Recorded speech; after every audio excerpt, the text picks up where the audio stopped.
Some of the coldest temperatures of the season are expected by Christmas, with low temps well below freezing. People in charge of keeping the lights on are warning about possible strain on the grid. Fox 4's Alex Boyer live with that. Hi, Alex.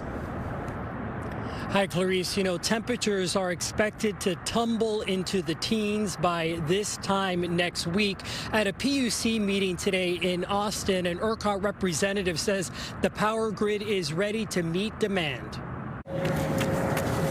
It's been unseasonably warm in North Texas so far this December, but by the end of next week, temperatures will plummet. Expected impacts of the cold weather fast approaching Texas. At a Public Utility Commission meeting in Austin Thursday, ERCOT gave the board an update on the looming frigid forecast. Right now, our current forecast are showing in the Dallas-Fort Worth region probably temperatures in the teens. The winter weather system is expected to arrive next Thursday night or Friday morning. ERCOT says as early as tomorrow, it could issue what's called an operating condition notice to power generators across the state. That would also allow us to start working with the transmission service providers to bring back any lines that may be out of service so that we make sure that we have the grid in place to be able to move power as needed. ERCOT expects the grid load to jump next Friday and remain high through the end of the weekend. So we would expect something, above the 50,000 megawatt range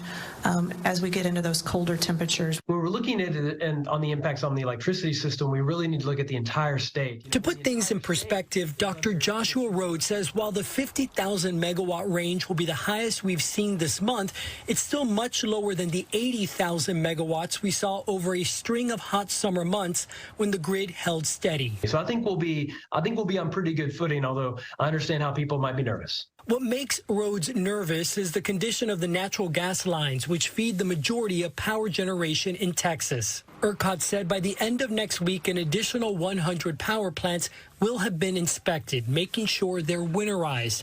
But the weatherization of the natural gas lines that supply those plants is not required. Make sure that the power plants can operate at low temperatures like we're doing, but then also make sure that the fuel can get there such that they can operate. And ERCOT says the soonest that it could issue that operating condition notice is tomorrow. Now, keep in mind that is not an emergency declaration. Rather, what it does is it puts power generators on notice to make sure that they're going to be able to meet the demand.